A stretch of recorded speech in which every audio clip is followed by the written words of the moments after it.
काशीपुर में आज से 12 साल पहले चीनी मिल बंद हो गई थी और तब इसमें कार्यरत श्रमिकों का काफ़ी बकाया चीनी मिल पर था।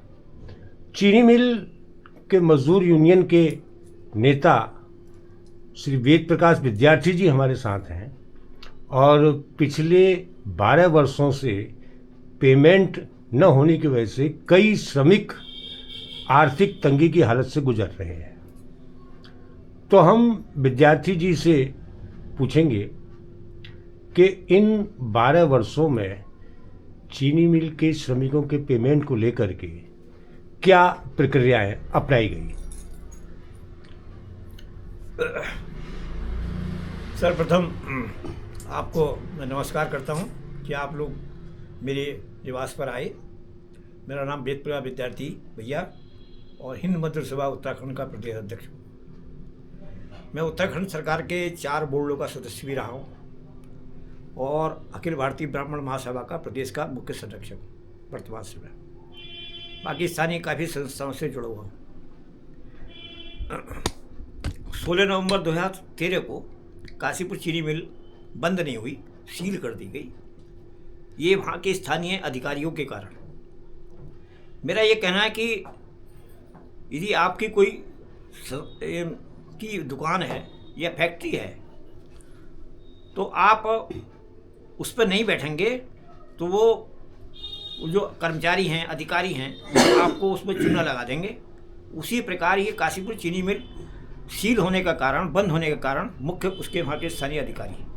हमारे जो मजदूरों का करीब 42 करोड़ रुपया आज तक नहीं मिला और यहाँ के जनप्रतिनिधि कोई भी हों, क्षेत्र के मेयर हों, एमएलए हों, एमपी हों, इन्होंने किसी ने भी हमारी तरफ ध्यान नहीं दिया।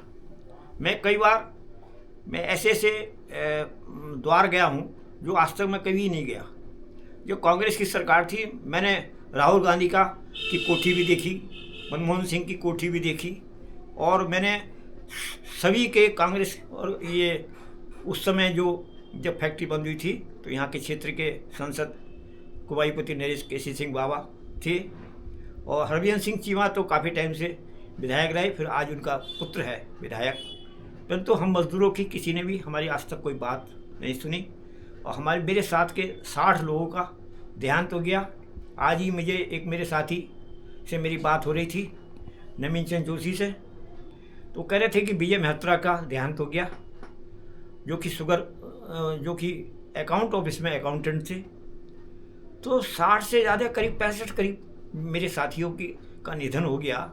मेरी आज 75 साल उम्र हो गई और मैं कब तक मैं मानता हूँ कि 75 के बाद जो उम्र होती है वो एक ब्याज में होती है। कब मैं इस दुनिया से चला जाऊँ कुछ नहीं पता।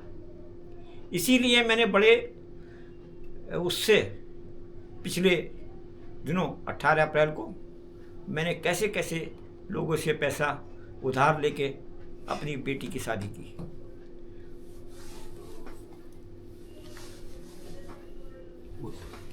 नहीं, ये जो आप बता रहे हैं कि पैसा नहीं मिला, इसके लिए प्रयास क्या किए? ये क्या श्रमिकों ने कोई संयुक्त रूप से इकट्ठे होकर के इसको लेकर के कोई प्रयास किया? हमने इलाहाबाद हाई कोर्ट में जब हमें जन आंदोलन करने से कोई हमें लाभ नहीं हुआ तो मजबूरन हम इलाहाबाद हाई कोर्ट में हमने एक एप्लीकेशन लगाई। उस एप्लीकेशन का नंबर है 1/2013।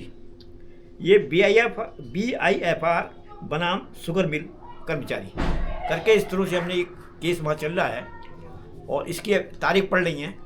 परंतु मोदी जी कहते हैं कि जल्दी से फैसला किया जाए। परंतु जितने ये आए दिन सुनने में आता है कि न्यायाधीश भी को ठीक प्रकार से न्याय नहीं दे पाते हैं और हमें आज तक उसका फैसला हमें नहीं मिला। नहीं, इतने लंबे समय से ये मामला चल रहा है और आप बता रहे हैं कि इसमें तारीख पर तारीख पड़ रही हैं, तो इसमें आप किसकी कमी मानते हैं? न्याय व्यवस्था की। न्याय व्यवस्था की कमी तो मानते हैं, लेकिन क्या सरकारों की ओर से 2013 से लेकर अब तक कई सरकारें प्रदेश में रही, तो क्या आप ये नहीं मानते कि इनमें सरकारों का भी कुछ कमी है?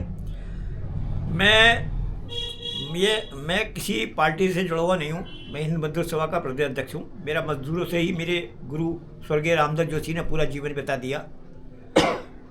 मेरा भी जीवन मजदूरों में बीत गया। ये कोई बड़ा काम नहीं है। आज मैं यदि राजनीति में होता, सक्रिय राजनीति में होता, तो ये केस बाएं हाथ का है। एक यदि उत्तराखंड सरकार का ये अटॉर्नी जनरल है, एक एफिडेविट इलाहाबाद हाई कोर्ट में लगा दे कि ये उत्तराखंड का ये जो प्लांट है ये हमारे क्षेत्र में आता है, तो हम इसको निपटा देंगे।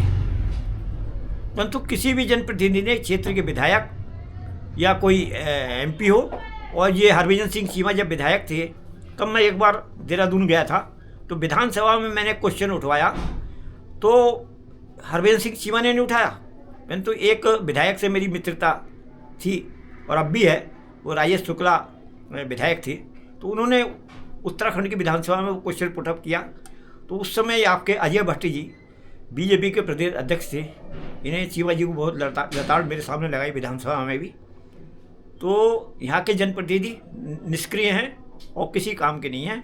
कई बार मैं इनके को ज्ञापन दे चुका हूँ, मैं धामी जी को भी कई बार ज्ञापन दे चुका हूँ, और क्योंकि मैंने बचपन से देखा है, ये नारायण तिवारी के ज़माने से मैंने देखा है, ये ज्ञापन ले लेते हैं तो रास्ते में कहाँ कोसी नदी में डाल देते हैं, क्या करते हैं, उनको कोई कार्रवाई नहीं होती। अच्छा, जो शुगर फैक्ट्री की ज़मीन तो अभी यहाँ मौजूद है, क्या वो ज़मीन सरकार के पास है या जो शुगर फैक्ट्री के उस समय मालिक थे अभी उन्हीं के पास है? ये सुनने में आया कि इन्होंने ये शुगर फैक्ट्री जो BIFR में गई है वो खाली प्लांट कहते हैं, और ये जैसे हमें पता है कि ये फाटक वालों की ज़मीन 99 साल के पट्टे पे ली थी। ये फाटक वालों की मतलब कौन फाटक वाले? रेलवे। ये फाटक वाले उन्हें कहते हैं जहाँ आपका जहाँ डॉक्टर सत्ता का अच्छा, मकान था, तो उसे फाटक वहाँ पर है। वहाँ जो लोग रहते हैं तो वो पूरी फैमिली का ये जगह थी, जैसे अखिल मेहत्रा वगैरह, डॉक्टर सत्ता वगैरह, उसमें काफ़ी लोग उसमें थे, तो उनके परिवार को फाटक वाले ही कहते हैं। तो अब आपका आगे क्या कदम है कि पैसा, आपने कितने श्रमिक बताए, टोटल कितने ऐसे श्रमिक हैं जिनका पैसा नहीं मिला? करीब हम 100 तो परमानेंट एम्प्लॉयज हैं, उसमें से काफ़ी लोग का देहांत हो गया होगा, और 600 जो थे सीजनल थे, जो कि सीजन में आते थे और फिर वो चले जाते थे।